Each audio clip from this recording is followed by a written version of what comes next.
All right, today we've got a Kubota V2203 out of a Bobcat 773. Now these 2203s are in tons of models. This is probably one of the most popular engines I've seen in the Bobcats, wouldn't you say? Yep. So what we're doing is we got a bare block. Sorry I didn't get a good teardown video on it, but we are gonna build this from the ground up. We're gonna start with the rotating assembly today. This will probably be a multi-part series because there is a lot of details going into building one of these engines, and hopefully watching these videos you'll be able to do this no problem by yourself. We'll answer all the questions. We'll do the tips and tricks. You'll know exactly how to build a V2203. Not only 2203, but 1703, 1902, 2003, 2203. Basically, this video will help you with a ton of Kubota models, but this is the V2203.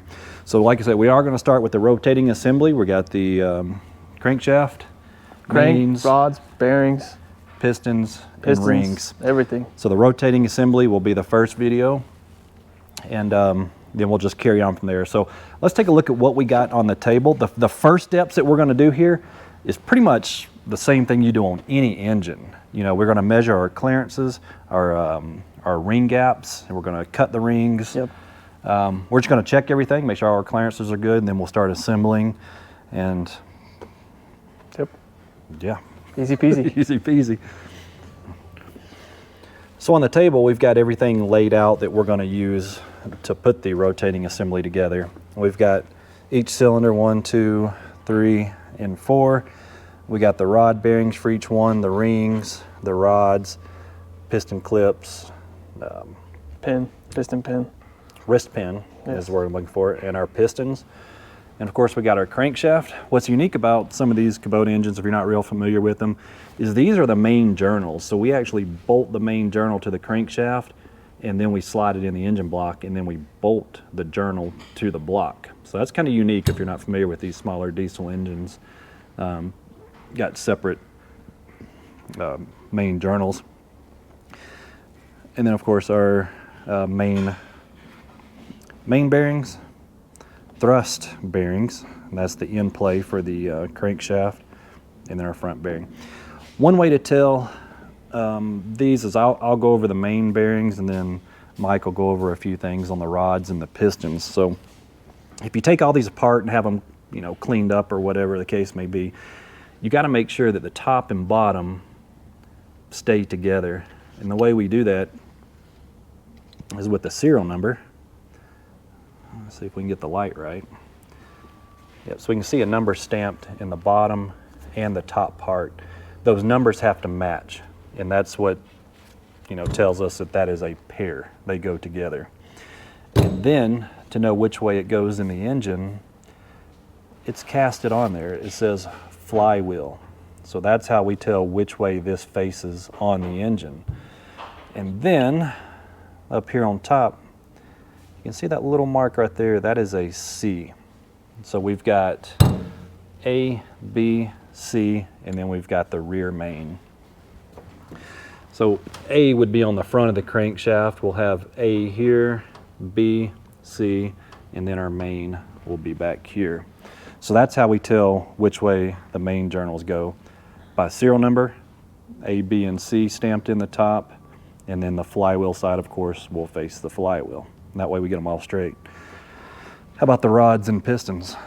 So basically it's the same thing. Let me find one you can see. This one you can see pretty good. It's the same thing. You can see there's the serial number on this one. This one says 8492, and all of these have different numbers on them. So you want to make sure they're matching. This is an 8492 top and 8492 bottom. And for the pistons, you will be matching, there is this mark right here, the forward. You'll be matching that with the serial number on the rod, and both of those together face the fuel pump side. So this is the intake side or the fuel pump side, and both the arrows and the serial numbers will face this way. Yep. And then I'm going to call this separate. Technically, this is the injection pump side. That's the way everything should face. Injection pump side, that's what I was looking for. Just like Mike said, fuel pump, injection pump. Sometimes I'll call this the front of the engine, but just know that when I say front of the engine or injection pump side, we're always talking about everything. So the serial numbers, everything will face that direction. This is where the intake is. The exhaust is on the rear. So Mike is going to start by fitting our piston rings, and I'm going to start by measuring our main bearings with plastic gauge. So how do we check the gap in our piston rings? So over here, I can show you, here is our compression ring. This is the ring that goes on the top in the first groove of the piston. And the way to check, the way I've learned, is you'll throw it in the cylinder. And what you do is you take the piston itself, you'll push it down to line up, so you're making the ring flat in there. And then you'll take your feeler gauge, and the spec for the compression rings is 12 thousandths. So I have a 12 thousandths feeler gauge, and we're just gonna see if that gap is 12 thousandths. And see, this one doesn't fit. So we're gonna have to grind it a little bit. I can't see in there. See, it doesn't fit. So It barely fits, so it's a little tight. So I don't know. So it's a little tight, but 12 thousandths is our minimum. 12 thousandths is our minimum. So 12 to 19. So Yep. since 12 is already tight, we want to just take a little Just bit a off. little of it, bit yeah. off. We never want to assume that our rings, our pistons, our bearings, just because on paper it says it fits, you want to make sure everything fits. So what we'll do to make it fit, And real quick, if I may, yes, we grabbed the ring for number 1, but Yep. we checked it in the number 4 bore. So that's okay. So what we'll do is we'll just remeasure you're right. in the number 1 bore, and that way that we keep everything together. Now, we do have a really good machine shop, so everything should be, all the bores should be the same. I didn't even think about that, so thanks That's for okay. calling me out. No, it wasn't a call out. It was Same thing, just the same thing. little tight. You see, it's kind of hard to push in and a little hard to pull out, so So it is tight. So we're It's just a gonna little grind tight. a little bit off of it. Okay. yep. So what we'll do is we will take it over here. Let's see if I remember, like that. So this is our ring grinder right here.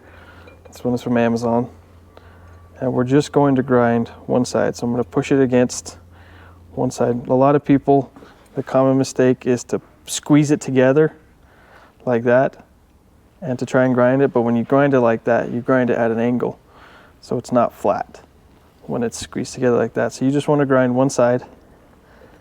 We'll push it against, and we're going to grind inwards towards the ring, not outwards. So we'll just grind a little bit. I'm just going to do a tiny, tiny little bit, since was already pretty close. I think that should, we'll try that one. We'll do the same thing. We'll put our number 1 ring in the number 1 bore.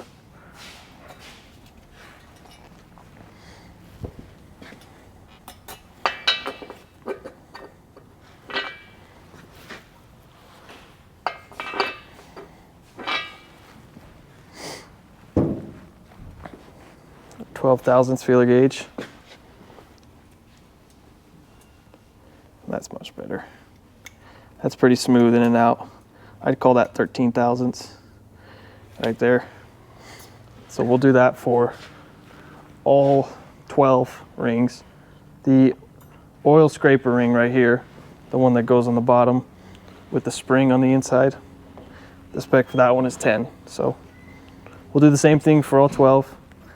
Get them all on the spec so we can throw them on the pistons. Yep. So Mike's got a lot of work to do, making sure that all the rings and stuff fit. And what I'll start doing the measuring on the plastic gauge for all the bearings on the mains, and then we'll be right back once I get that set up.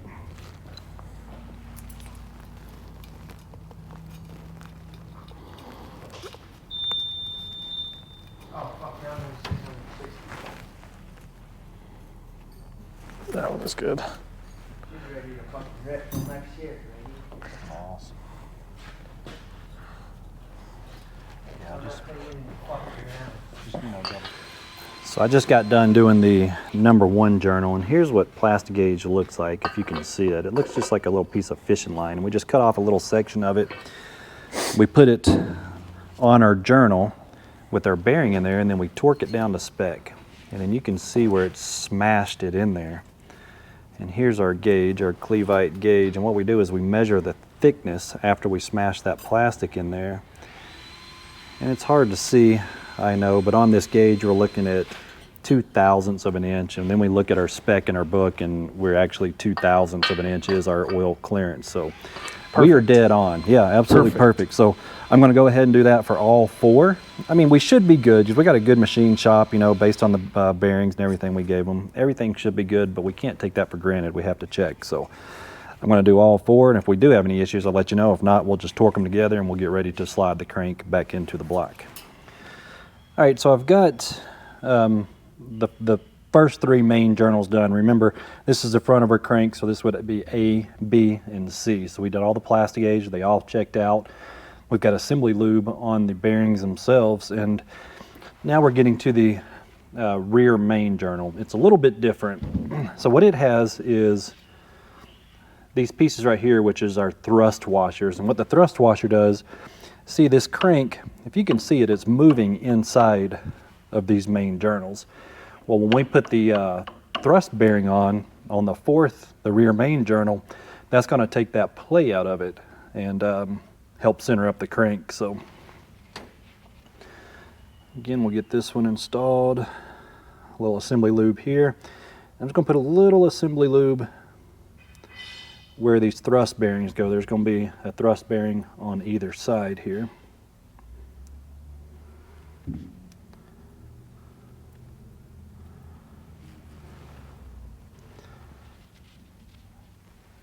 So for our lower part of the journal, see they got a little key here on the end of it, I call it. Put that in. So same thing on the other side. Like I said, that lube is just like a little grease, just kind of hold those in place. And then we can put this, again, flywheel side, facing toward the outside, and you can see we've got bolt holes in this one. So that's where our rear main seal housing bolts to.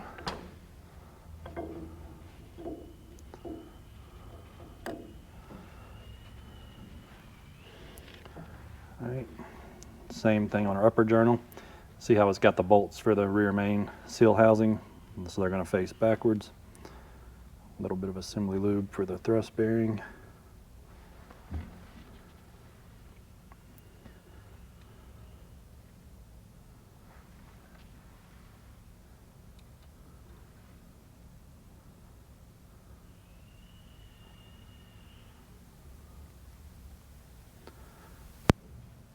You'll see when you put these thrust bearings in, it's got a little groove on here, and that groove is what will be on the outside. The inside's smooth, the outside has that little groove for the to hold oil there.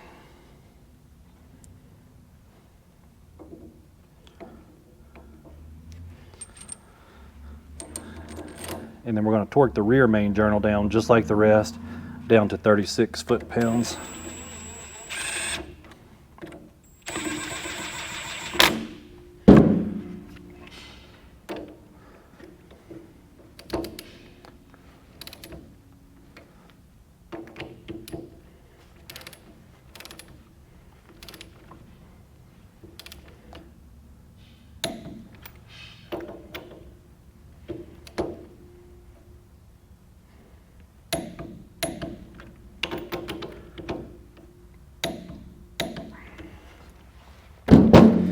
So now we can see that there's virtually no in play on that one as opposed to our internal main journals. So, all right, I'm just going to do a few more checks here, and then we're going to go ahead and slide this crank into the block.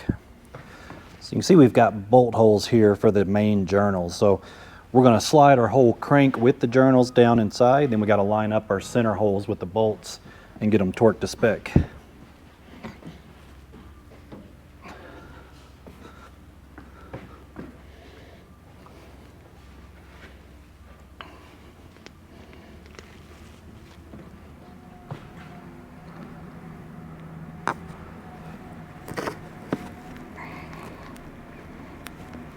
Careful. I don't know. You gotta be careful with the shaft. Ethan, Can't put it in. come help me with the shaft, man. Alright, got to. Gotta help with the shaft. Oh yeah. Careful, dude. It's gonna like slam your fucking I fingers. don't know.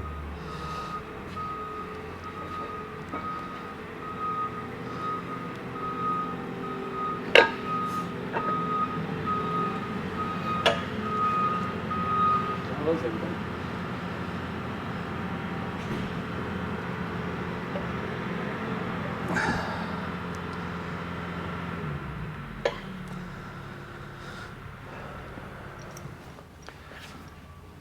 So to get the main journals lined up, what I did is I just used a pry bar, and see we can move up and down on the crank to get those lined up. We should be pretty close to our bolt holes now.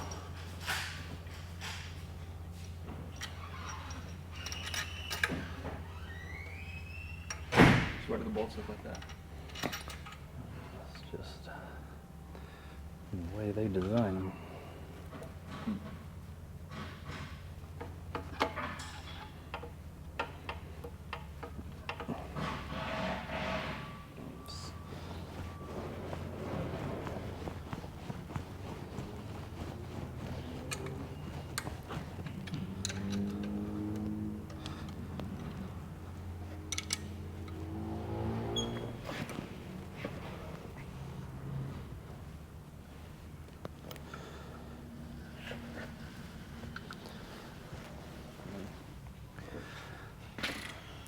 So now that I got the bolts in the main journals, what we're going to do is we're going to torque them to 53 foot-pounds. Go ahead and click it a couple times. We'll tighten all three and then go back and just double check the torque on them. There you go.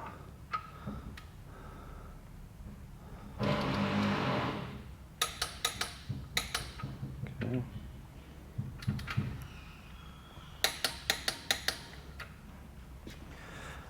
Okay, so we only bolt down the three intermediate journals. The rear main, we can see has got the bolt, so our rear main cap is what's going to center this one and hold it into place. There's not a through bolt that goes to the block to hold that one. So on the crankshaft, you can see right here that we have a sleeve that was not on there just a minute ago, and this is for our main seal, our rear main seal to ride on. Now, there is a small chamfer here, so if you replace this, you know, if you get a new crank, you're going to have to get a new sleeve, and there's a lip. So there's only one way to put it, and you want that lip, you know, facing toward the end of the crankshaft so that our seal can slide down over that. You know, this bottom side is a little sharp. So what I did is I kind of put this on my hot plate. I heat this bearing up just like we do a lot of bearing races. We heat it up to, you know, just a little over 350 degrees, somewhere in there, and then we can it'll slide down on the crankshaft almost flush to the base of the crankshaft, and then as it cools, you know, it'll just kind of shrink around and it's like a press fit on there. So once you heat it up though, it slides on pretty good. I just had to tap it just a little bit. There is a special tool, but it's really expensive, so yeah, I just had to tap it around just a little bit, but once it cools, you know, it's on there extremely tight. So now what we're going to do is put our main end cap on right here. So we've got a gasket, and then we've got a shim that we've got to put on here. It only goes one way, so I have to spin it around, make sure we get our holes lined up here. There we go. This little notch on it right here shows the up position. And these can only go on one way. See, I've already got my gasket on here. I've already pressed in my new rear main seal here. And you see on all these, there's some arrow, or this one literally says up, but there's always something that tells you which way, you know, this mounts on, because the holes can only go one way. I did put just a little bit of assembly lube around this rear main seal so it will slide on over that sleeve on the crankshaft easier.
So now now that I've got the rear main cap bolted down, and I think that was like 168 inch-pounds. Yeah, 168 inch-pounds. I think that's what, 14 foot-pounds. So we've got all these bolts torqued down. So what we need to do is we're measuring crankshaft end play. We talked about those thrust washers on the crankshaft, but just to make sure that our crankshaft didn't warm, or we need some thicker thrust washers, what I'm going to do is I'm just using a pry bar and we're just going to lift up on one of the crank journals and we're going to watch our gauge. So right now, you know, just gravity is pulling the crankshaft down. So we lift it up, it looks like we got 9 thousandths, 10 thousandths. Yeah, nine and a half. If I push hard, 10. So that tells me that our crankshaft end play is within spec. Spec is between 6 and 12 thousandths. So we're right in the middle of that at 9 to back, and every now and then it gets 10 thousandths. So we're dead on the crankshaft end play. So that tells me now we can carry on with putting our pistons and rods in. Do they need this fancy tool? Yeah, we'll probably need that fancy tool. So while I've been working on the crankshaft, Ethan has been putting our rings on our pistons. He went ahead and put the wrist pins on the rods. And again, we can see that these pistons have an arrow that's facing toward, again, the front or the injection pump side of the engine, and also the serial number on the rods here. I know it's hard to see, but the serial number is always stamped on one side. Match the rod and the cap end. Make sure the serial numbers match, and make sure they are also pointing toward the injection pump side of the engine. So we've got one more set of rings to do, and then we're going to watch Ethan put them on. How many rings have you ever installed in your life? About 8.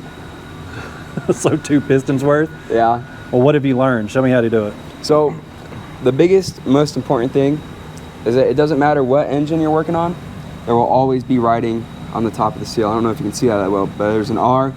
On the other side it says 50. That is always the top of the seal. You want to throw that in. But on this one, there is no writing because it's ambidextrous. That's the oil ring, right? Yeah. The other 2 are your compression rings. Mm-hmm. And you have the spring ring. The spring ring, Whatever the hell it's called. the spring goes on the inside of the oil ring. So we like to put that spring on first.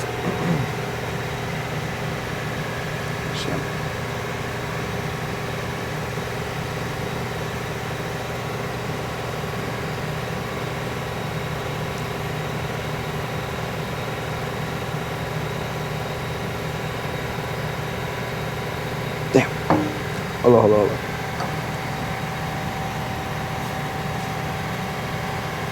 All right. And then for this next part, you're gonna need this funny tool, right? So then you can spread the ring open so you don't scratch the piston. Because if you do that, that's bad. Extremely bad. Yeah, we don't want to scratch the piston. And I don't know, sometimes I put them on by hand, but this is the safest way to do it.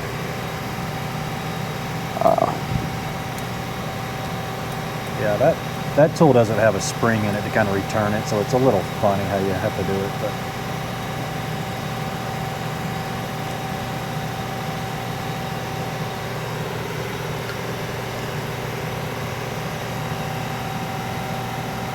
You don't want to go too far with the, what is it, like the opening, because if you happen to go too far, you might break it, and that is not good.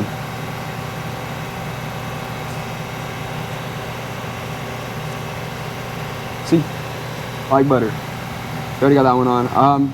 It's going to be a bit loose at first, but then we're going to compress it down so it'll fit in the engine. So then, I don't know if is it like this on all motors, where there's a small one and a big one? Yeah, usually your compression rings are going to be different. We got different thicknesses here, so you can't mess it up. You just got to make sure that the top is the top. So yeah, you know, like our top compression ring will not fit in that groove. It only fits in that top groove there. So yeah, it's once you see it, you'll understand which one's the top one. Yep. So then on this engine, it is the smaller one goes lower down on the piston.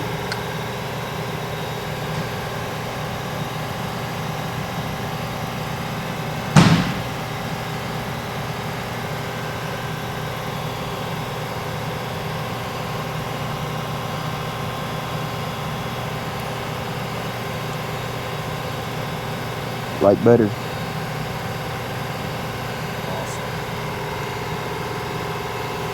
And then it's the same with this one, but you got to make sure that the writing's on the top.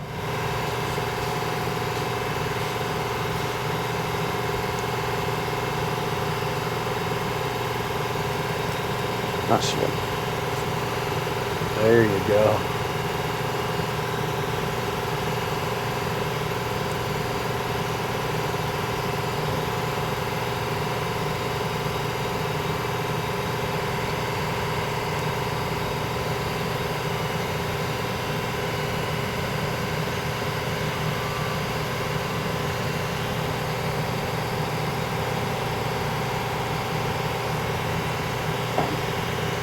All right, and then now that that's on, Yep. So one other thing that I haven't shown you yet is you don't ever want to put your gaps in line with each other. On this engine, we want to rotate it. These gaps are actually going to be spaced 120 degrees apart from each other. So not 180, not 270, but 120 degrees apart from each other. And we never space a ring gap over the wrist pin. So we want to start at a different area. So before we actually compress these rings and put it in the engine, you know, we'll set our spacing on there and then we'll drive it down into the engine. Thanks for your help, buddy. Now that we got the piston rings installed, we went ahead and installed 2 pistons. I mean, first we put the pistons, we installed them, we checked with our plastic gauge to make sure we had our 2,000ths oil clearance, so all our bearings on the pistons look good. And then we put our rings on and then we dropped them in. So now what we're doing is we only got 2 installed right now. We're checking our deck height, and that's important too. So our spec is 0.5 to 0.7 millimeter protrusion. That's over deck height that the piston can come to. So we got our dial indicator on there, and what are we measuring? So really what we're measuring is how far the piston comes up over the wall right here, the cylinder. So what I do is I will bring the piston all the way up the top dead center, and I'll zero the, what would you call this? The dial indicator. Dial indicator. And I'll bring it down to flush, and you'll see how much negative. So right here we have negative 0.59 millimeter. So yeah, so we used a straight edge to kind of measure that, and that's so in spec. Yeah, 0.5 to 0.7. So dead on. Yep. So now what we're going to do is go ahead and install another piston, and we'll check it as well. So what I like to do is just kind of get my ring gap set at that 120 degrees we were talking about, make sure they're off of the wrist pin itself. And I just like to give it an oil bath. Put some on the wrist pin. And then we'll use assembly lube on the bearing itself.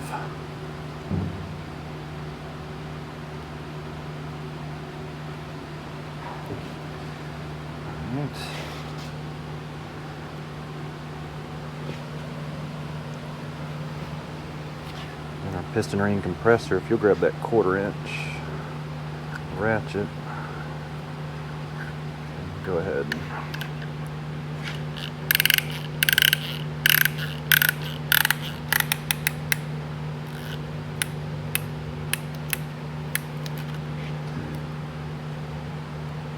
Got our compressor on there. Go ahead and drop our piston in. make sure that it's aligned the correct way. Whichever's aligned. Just double check our serial number, but yeah, we know we assembled them all correctly, but we'll double check.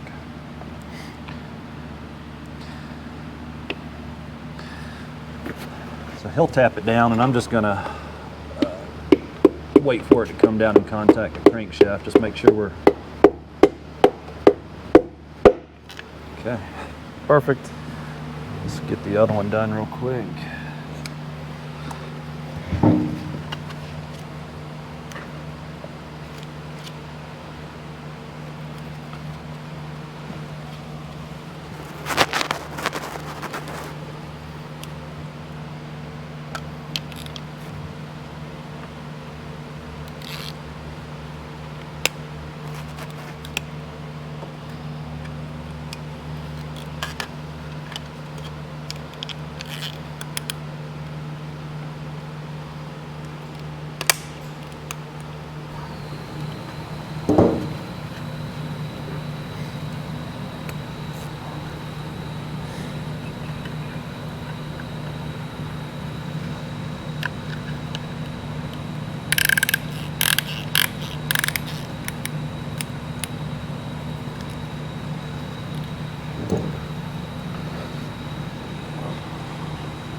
right.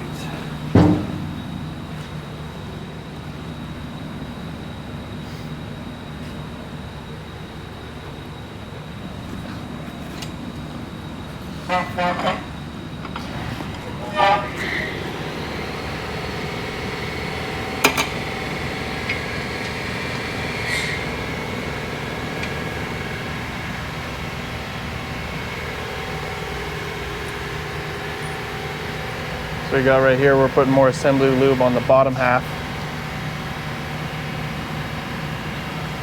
Rod cap, again, make sure our serial number is, Facing the fuel pump side. and I grabbed the number 4 cap, so it should be.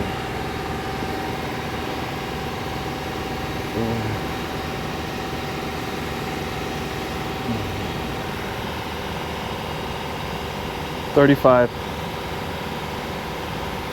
So that must be our spec, 35 pounds. So I didn't change it. You want it 35? Yeah. Okay. So there's 2 specs. You've got, well, 2 different bolts. It's 30 to 33 for like a non-flange bolt, and then like 35 to 37 foot-pounds for a flange bolt. I'm pretty sure. So our bolts are the flange bolts. So we're going to torque them to 35.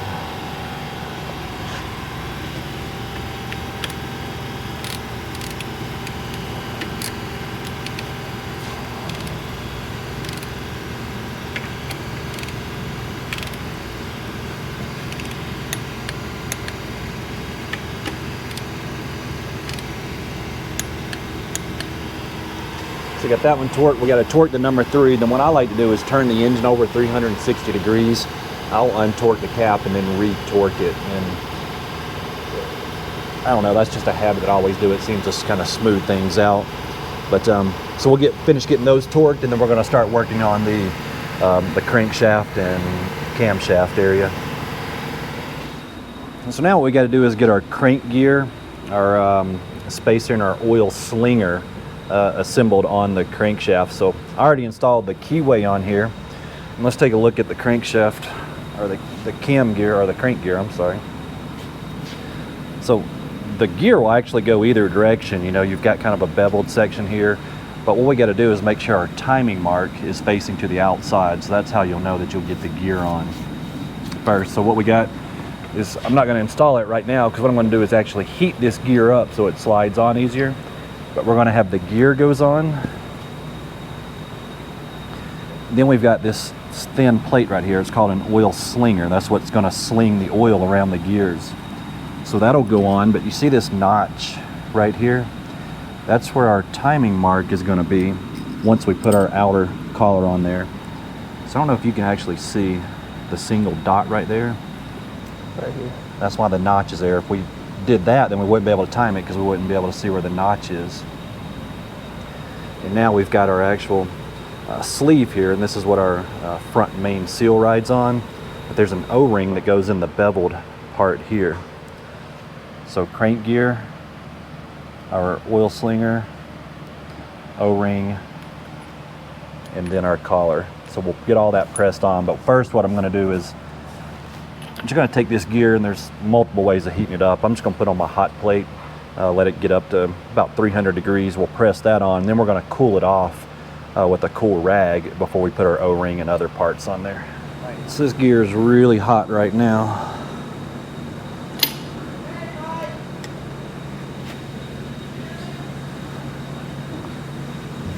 It's hitting the proper installer, but it should work.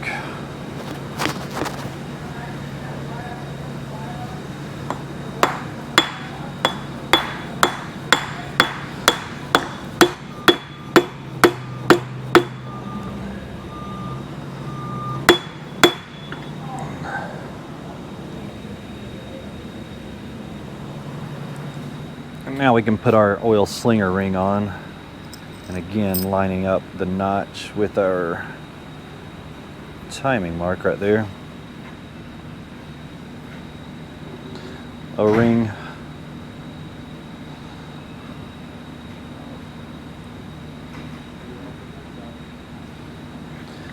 and then our sleeve with the concave or the beveled end facing toward the O-ring. Then I'll just hammer that into place, and then we'll go ahead and drop in our camshaft. We'll drop in our oil pump. Then we got our fuel camshaft here. Then we'll get everything lined up and put in our idler gear here to time everything. So nothing really special on our camshaft. You know, we just got it good and clean. I'm just gonna use the engine oil on these lobes, and we could use assembly oil as well, or assembly grease, I guess, but I'm just gonna use the engine oil.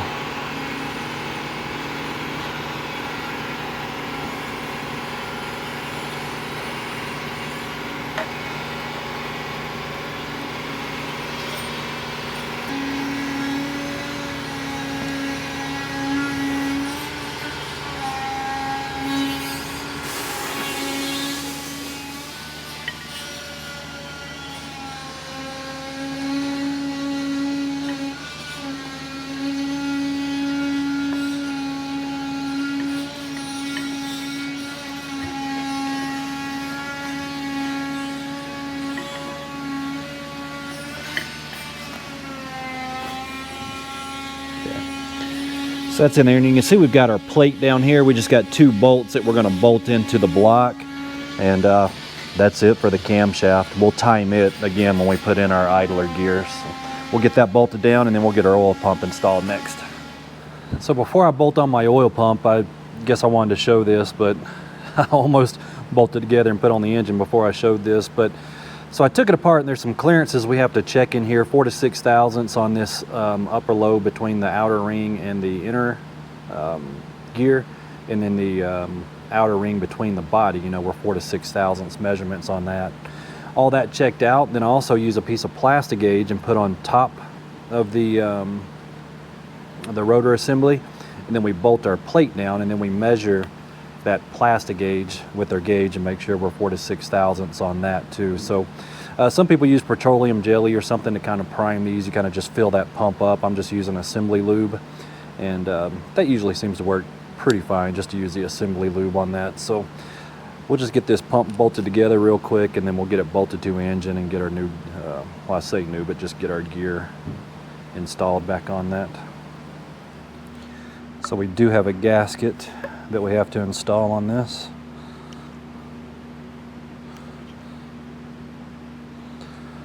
Only goes one way.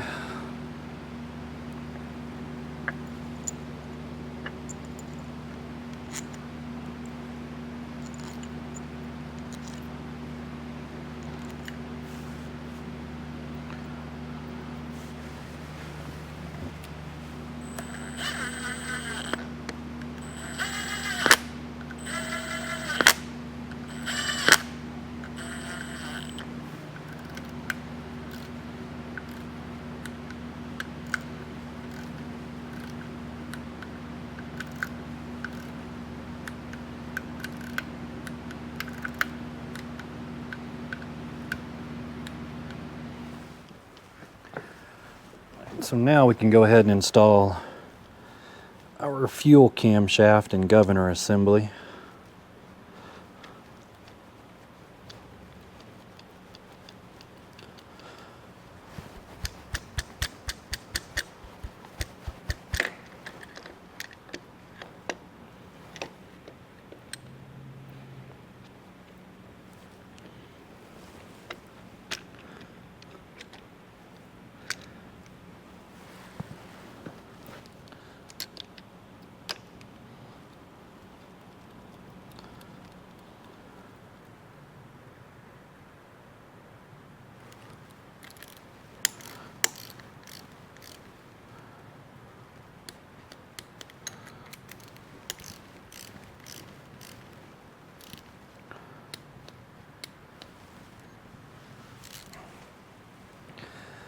Now we can install our oil pickup tube.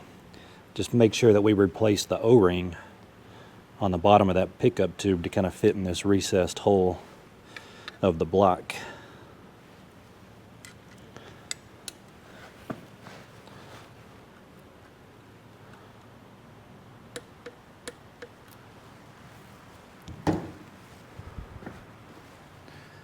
So now that we got everything installed up here, it's time to time the motor. We're going to put our idler gear here in the center. So you can see It's hard to see in the camera, so I painted them. There's 3 red dots here. We've got 2 dots here on the camshaft. Whoops, and then just a single dot that I've painted yellow here on the crankshaft. So that's how we're going to line it up here on our idler gear.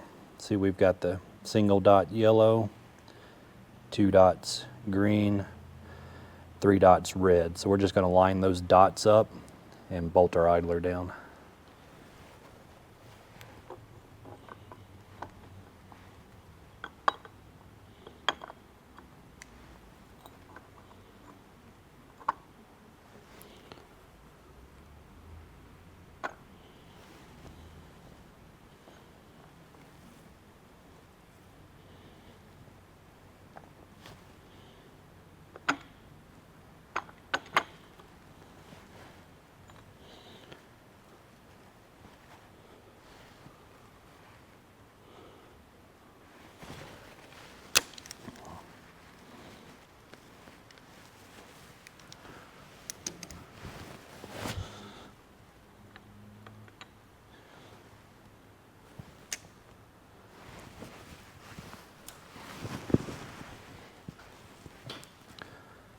So now we can kind of see the alignment of the fuel camshaft here, the camshaft.